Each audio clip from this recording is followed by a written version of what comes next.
పాడ్యమిని, బలిచక్రవర్తి పాడ్యమిని, ఏ మాసంలోని శుద్ధ విధియను భాతృ విధిగా, ఏ మాసంలోని శుద్ధ తదియను సోదరి తదిగా పరిగణిస్తాము, ఏ మాసంలోని శుద్ధ చవితి రోజున నాగులను పూజిస్తాము, ఏ మాసంలోని శుద్ధ పంచమిని జనన పంచమిని చెప్పి గ్రంథాలకు పూజ జరుపుతాము, ఏ మాసంలోని శుద్ధ షష్ఠి రోజున శుద్ధ షష్ఠిగా జరుపుకుంటాము,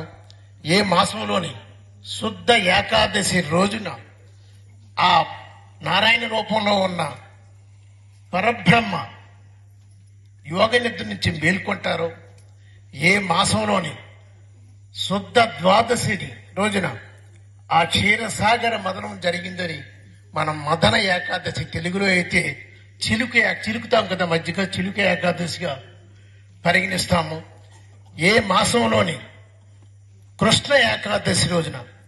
ఆ ఏకాదశి దేవి ఉత్పత్తి అయింది కాబట్టి ఉత్పత్తి ఏకాదశిగా మనం పరిగణిస్తాము,